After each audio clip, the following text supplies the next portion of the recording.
Welcome once again to How to Build an RTS in Unity. Today, we'll be finishing the work we started on building placements in construction. In the last episode, we focused mainly on the setup of the prefab and the visuals, so today we'll be looking more into the functional part. If you've come this far in the tutorial, I'm going to assume that you have a good grasp of the coding aspect so far. If not, I do think the best way to learn is by doing. So I would recommend that you continue along anyway, and hopefully it all starts to make sense.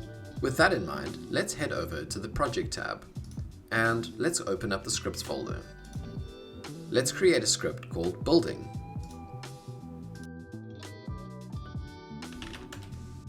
And let's open it up. The first thing we'll want to do is to be able to specify what kind of buildings we want. To do this, let's head over to the enums folder. We can right-click and click on Add New Item. We can call this Building Type, and we can just add it like this. Then we'll change it to a public enum, and we'll just create one type for now called Barracks. We can save that, head back to Building, strip all of this out, and let's type a serialized field, private building type, and we'll call this building type. As you'll see, we need to reference the namespace, so you can hover over building type, click over here, and click on the first item. You'll see that's added this reference over here. Now let's create another field, and this one will be called cost, and it will be an integer. Then we'll want another one, and this will be a float called construction time, and one more, which is a game object, and this one we'll call placement indicator. Now, since cost is private and we'll want to access it outside of the script, we'll add a public function called getCost. So we'll say public int getCost, and we're just going to return the cost. Then let's do the same for the construction time.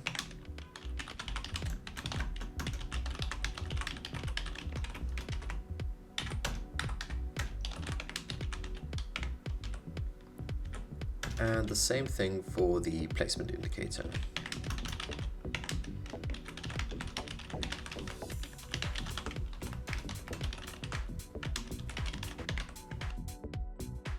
Now let's head over to the selectable object script, and we can go to the top, and over here where we have this unit, we'll now want a field called this building. We won't be using this yet, but we'll reference it anyway.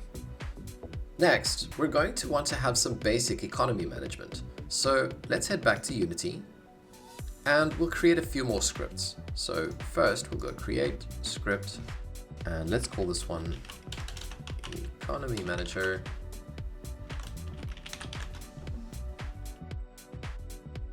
Then we'll create another one, and let's call this PlayerActionManager. And we're also going to want a script for the action button. And I think that might be a good place to start. So double click on action button. And we're going to define a few serialized fields here. So we'll go serialized field, and the first one we'll do is slider, and type progress bar, and we'll need to add a reference, so you can hover over slider, click here and click on UI. The next one we'll do will be the image, and this one will be the border, and another one, and we'll do the thumbnail. Then we'll want a reference to the normal color for the border, so we'll say color, normal button color,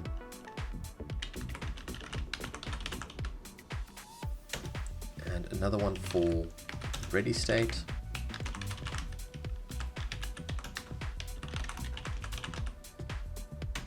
And we'll also want to reference the animator that we created.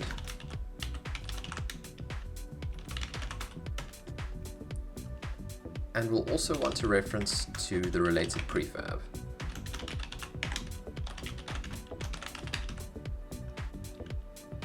From here, we can create a public method, public void, and this will be called started action. And in here, we're just going to enable the progress bar. I have to take the game object.setActive to true. And then we'll want another method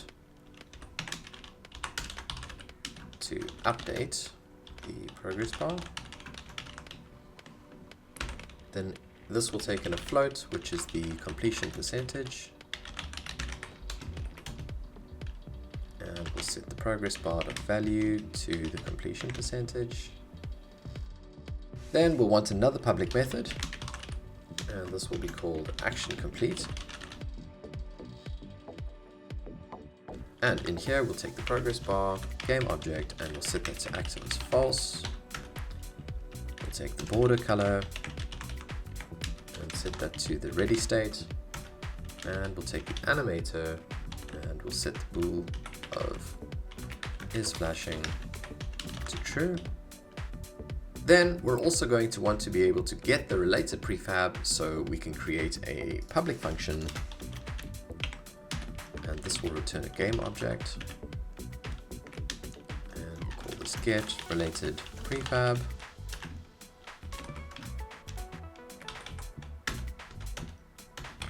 And this will just return related prefab. Then we also want a public method to reset the button. So we'll say public void reset button, and we'll set the border color to normal. Tell the animator to stop flashing.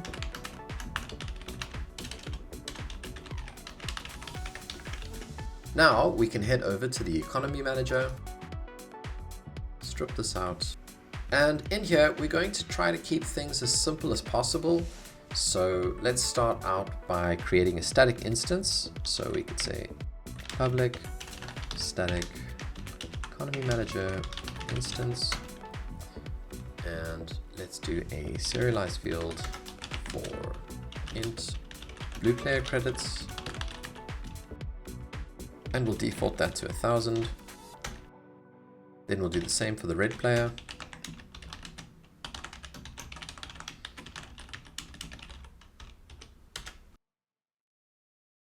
And the last thing we'll want is a reference to a TMP text, which will show the player credits.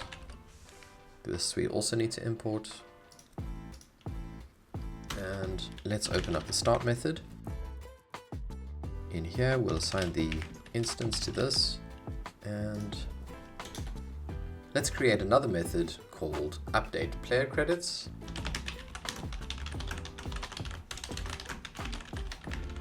Not credits. Here you go. And we'll create another one, which is then going to be public, and it's going to return a bool, and this will be called request credits for player, which will take in two parameters. The first will be the player's team, and the other will be the credits requested, which will be an integer. We need to import the enum namespace.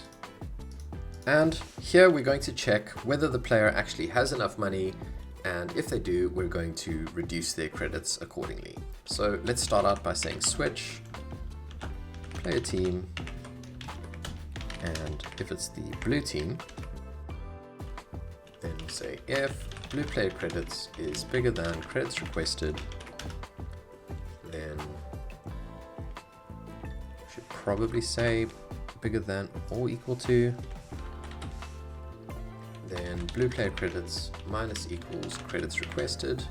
So we reduce their credits accordingly, and we call the method to update player credits, and we return true. This means that they do have enough money, otherwise we're going to return a false, that'll get done a little bit lower now. So here we can set a break, and now we can reference the red team, and we'll do the same thing. Red player credits bigger than or equal to credits requested. And we'll say red player credits minus equals credits requested, update player credits, return true. And after that, we'll do a break. And if our function has not yet returned true at this point, that means that they don't have enough money, so we're then going to return false. Before we continue with this script, let's head over to the PlayerActionManager script. Remove this, and let's create a, well, it doesn't need to be serialized, but a public static instance of PlayerActionManager. And we'll want to be able to set the local player team. So we can say public team local player team is equal to team dot blue. So we'll set that to blue as default. You'll notice, I may have mentioned this before, but you'll notice when I reference a public variable, I use a lowercase letter. This is just for my own convenience. The standard is that you would use capital letters for anything which is public, but this is just my own naming convention. You are free to use your own. Next, we'll go serialize field, and we'll reference a building. This will be called the barracks prefab, and another serialized field for the construction time, which will be a float. Let's give it a default value of 0. And another one, which is also a float, called construction time remaining. That will also be 0 to start. Then we'll want to reference the placement indicator. So this will be a game object. And we'll call this current placement indicator. And another serialized field for the action button.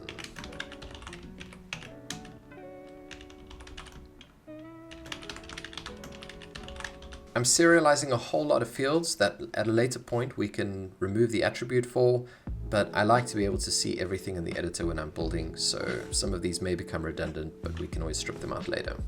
Right, some non-serialized fields would be the action button. And this is the current action being processed.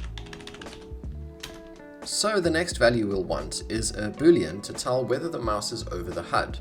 So normally what we would do is we would say private bool is mouse over HUD, and then we'll normally give a public method or a public function which will say is mouse over HUD. So that's one option. The other option is to make it public, and then what we can do is say get, so the get will be public, and then we'll say private set. And what that'll mean is that only this script can actually set the value, and other scripts can access the value. So let's do the same thing for is placing building.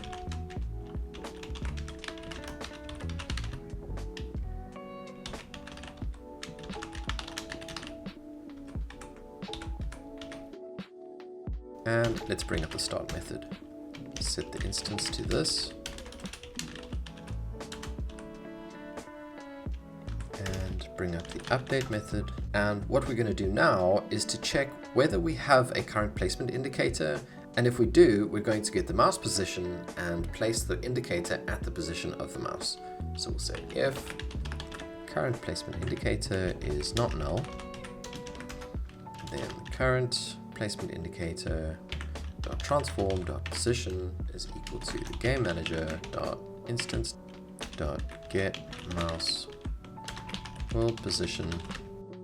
And as you'll see, this is currently underlined with red, and you can see it says that's inaccessible due to its protection level. We can just go F12 on that, and we can make this public. Then we can go back and we can close this up. Right, from here, let's bring up the fixed update. And let's say if current action being processed is not null, then we'll say if the construction time remaining is bigger than 0, then construction time remaining minus equals time.delta time. So this will then reduce the construction time by 1 second every second. We can then go current action being processed dot update progress bar, and we'll say 1 minus and then open brackets the construction time remaining divided by the construction time, and that will send the percentage of completion. And we'll go over here and say else the current action being processed dot action complete. Then we can go public void place current building.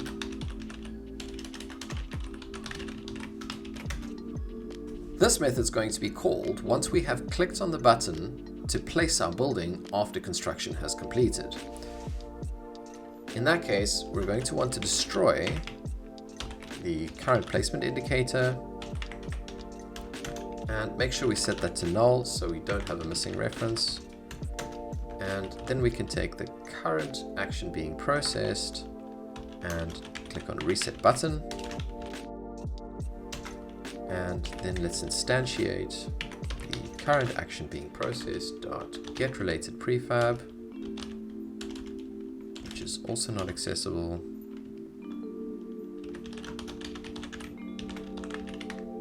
We must have, oh, it doesn't exist. And that's because we've called it go related prefab, not get related prefab. And that should be okay now.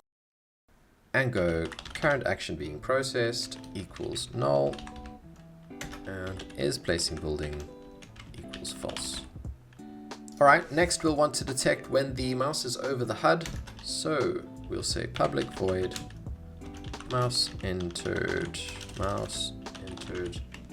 HUD, and we'll say is mouse over HUD equals true, and we'll say public void mouse exited HUD, and is mouse over HUD equals false. Last method we'll want is a public void handle barracks collect, and let's first get the cost. So we'll say barracks prefab dot get cost.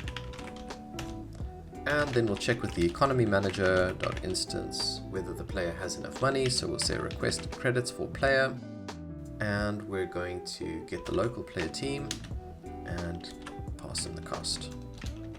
If this is true, it means the player has enough money and we can start the process. So we'll say construction time is equal to barracks prefab dot get construction time, and the construction time remaining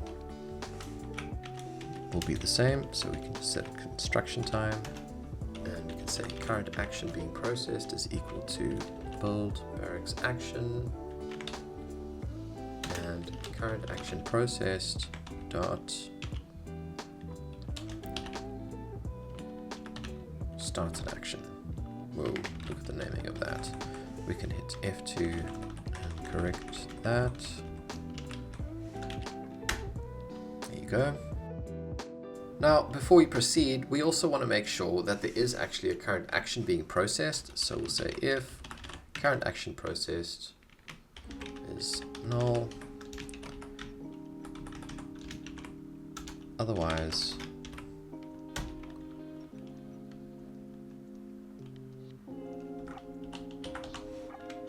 if the current action being processed is equal to the build barracks action, then if the construction time remaining is lower than or equal to 0, we're going to say is placing building equals true, and current placement indicator is equal to instantiate the barracks prefab dot get placement indicator semicolon. And what we're doing here is when the barracks button is clicked, we're first checking, is there an action being processed? And if there is not, we're first going to get the cost of the barracks, make sure they have enough money for it, and set the parameters for construction time and for construction time remaining. Then we're going to set it to the build barracks action and start the action. If there is already an action being processed, then we'll check whether that is the barracks which is being processed. And if it is, we'll check if the construction time is lower than or equal to 0, which means that it is actually ready to be placed. So there are two reasons why the user would click on this button. The first is to begin the construction process, and the second is to place the building. So that's the part that we're at here. So we're saying construction time remaining is lower than or equal to 0, meaning it's ready. And we can now say that we are placing the building, and we'll set the current placement indicator to the placement indicator of the barracks. Then we can go back up here and we can see we have a check to see whether the current placement indicator is null. And if it's not, we're going to move that to the mouse wheel position. Let's hit save. Okay, we've done a whole lot of coding, so don't worry if you feel lost. I'm hoping it'll all come together when we finish up the next part. Okay, with this part done, let's head back over to the EconomyManager. And over here, we're going to the update player credits method, and we'll do a switch to say PlayerActionManager.instance.localPlayerTeam, and say if they are blue, then playerCredits.text is equal to blue playerCredits.toString, and we'll do a break. And let's do the same for the red team.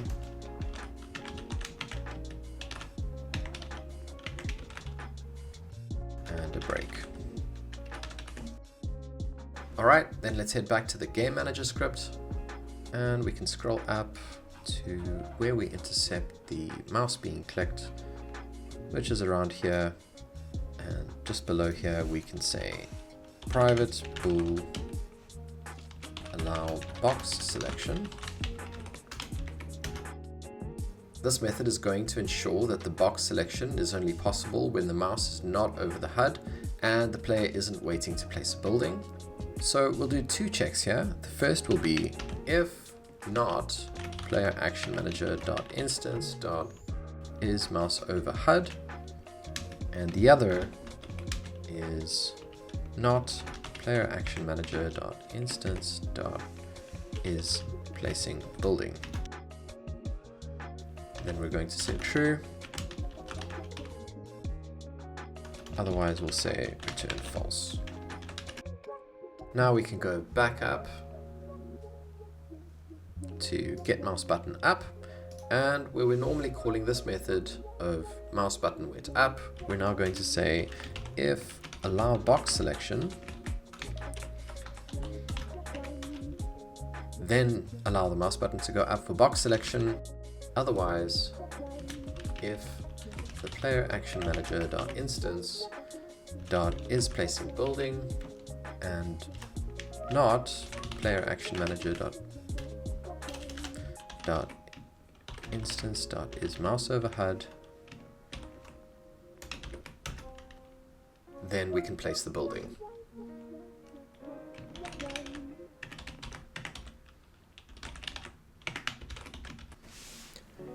And one last step would be go back to the EconomyManager, and since we now have the update player credits method, we can call that on start to make sure that the label shows the correct value at the beginning.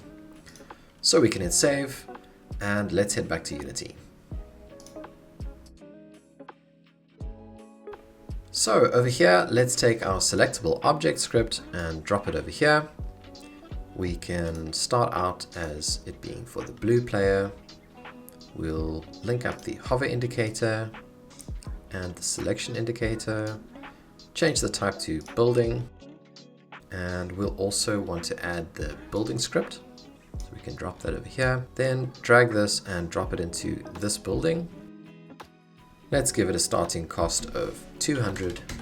And for now, we can have a construction time of 5 seconds. Okay, we're also going to want a placement indicator. So let's go to our prefabs folder, into buildings, and let's create a folder called placement indicators. Double click that, go to our scene, and let's go focus on our barracks. And what we can do is take the barracks over here, Control C and Control V over here, and that will give us another model. On here we can just reset the position. And before we create the prefab, let's go over to our imports folder for the barracks, go to the source and take this material, Control D, and we'll call this placement.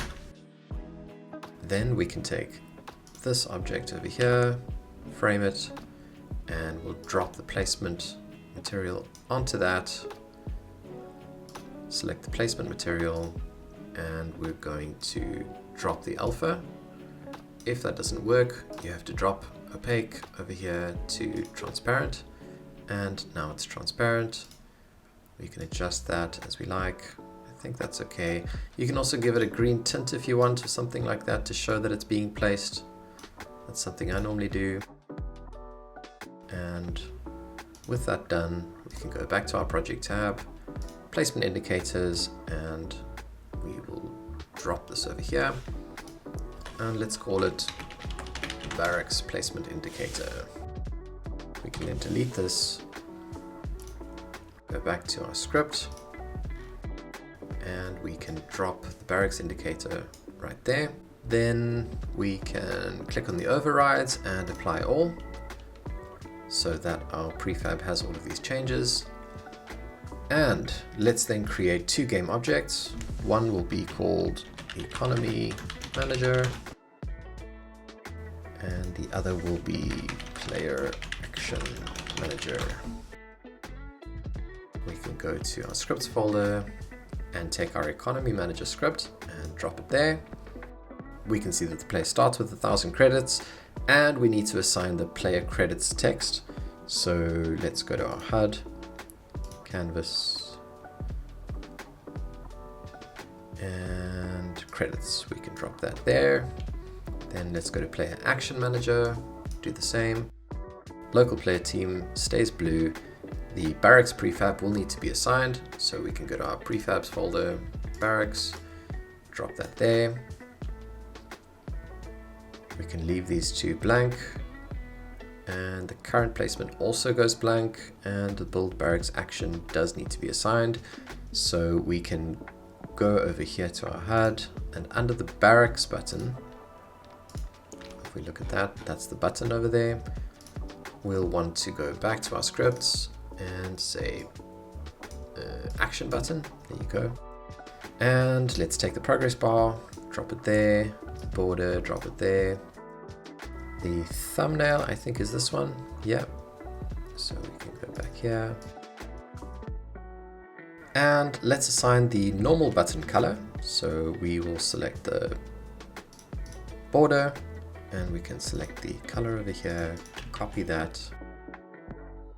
Go back over here, and the normal color will be that yellow, and we can then choose something like a green for when it's ready. Next, we have a slot here for the animator. So the animator will just be used to drop the alpha so that it makes it look like the button's flashing. So let's do that. So we have the barracks construction indicator here, and then we'll have to have a separate animation controller, and this will be the barracks button controller. And then we'll create another animation, barracks button flash. Let's double click here, and we can just put that there. Now we'll also want to be able to control whether it is flashing or not, so let's create a parameter and make it a bool is flashing. Then let's create an empty state, set that as the default, have a transition to flashing and a transition back.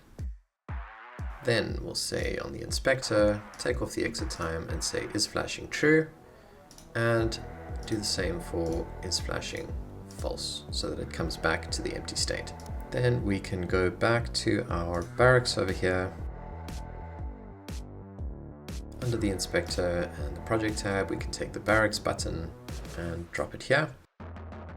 Then let's drop the reference over here with animator, and we can then go to our animation tab and we can hit record. Then we can select our border image, and we're going to take the alpha, start it at the top, and let's say we go down to 20, frame 20, and we're going to drop the alpha a whole bunch, not completely. And we can copy this keyframe by selecting it and saying Control C and go back to 40, paste it, and let's see how that looks when we play it. I think that gives a pretty good flashing indicator. So we can stop recording. Let's go back to the inspector. What else are we missing? Related prefab. That is something we'll need. So we go project and we go to prefabs, barracks, and we drop that here. Okay.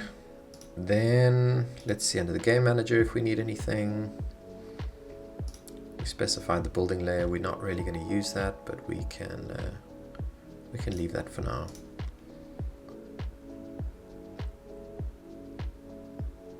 Let's bring the EconomyManager and the PlayerActionManager up top here.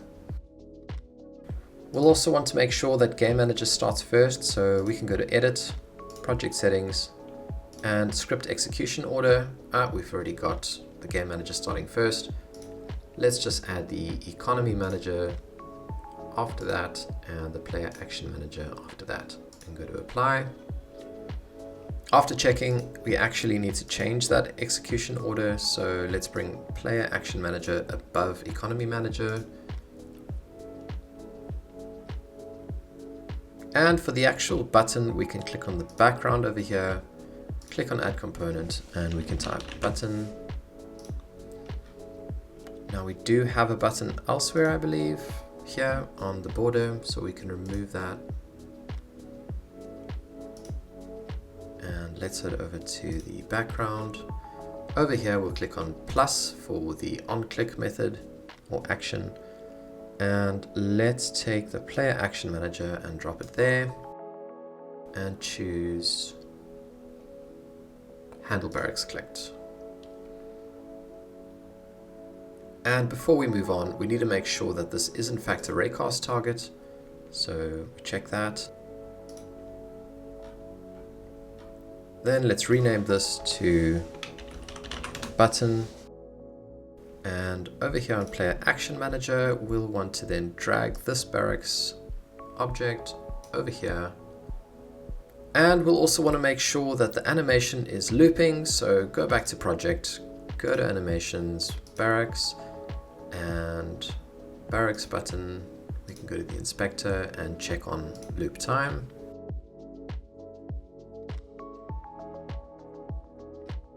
As a last step, we'll want to know whether the mouse is over the HUD. So we are going to add a component, select event trigger, and we'll use on pointer enter, and then we'll click on plus. Let's drag the action manager over here, and we're going to select mouse entered HUD, and we'll have another one. This will be on pointer exit, and this is going to be mouse exited HUD. And one more thing we need to correct in the code is if we go back to the PlayerActionManager script, you'll see that we are instantiating the prefab, but we're not giving it a position. So we can go over here and go comma, GameManager.instance.get mouse world position and quaternion.identity. As a final step, let's go back up to where we define construction time remaining, and let's create another serialized field, make it a private bool, and say construction complete. We can set that to false, and then over here we can say construction complete equals true, and we can say else if not construction complete, and we can also then go down to here and we can say construction complete equals false. And that should prevent this from getting called every single time. We can hit save and let's go try it out. So when we press on the button, it begins to build, it takes the money, it flashes when it's ready, press it again and we place it. So that works correctly, but we need to make some adjustments in the prefab because this is rotated incorrectly and it does not have the platform. So let's hit stop and let's open up the prefab by right clicking, prefab, open in isolation, go to the scene view, let's press F to frame, and we are going to want to make some adjustments. So currently the rotation is on the game object itself. We do not want that. So let's put that to 0 and put the rotation rather on the model itself. Then we're also going to want to raise it slightly because otherwise it's in the ground. So we can take both the barracks and the base and raise it up slightly. Let's go back and see if that works. Click the button and much better. And you can see we can do it again.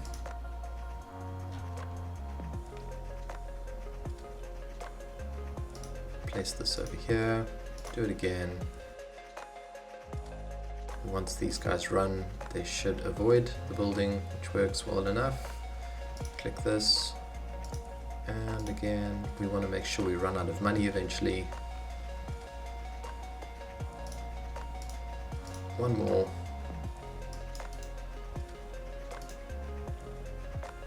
Place this over here. And if we press it again, you'll see it does nothing because we are out of money. We now have basic building construction functionality. So well done for making it this far. And that is all we're going to cover today. I will see you on the next episode. Thanks for watching.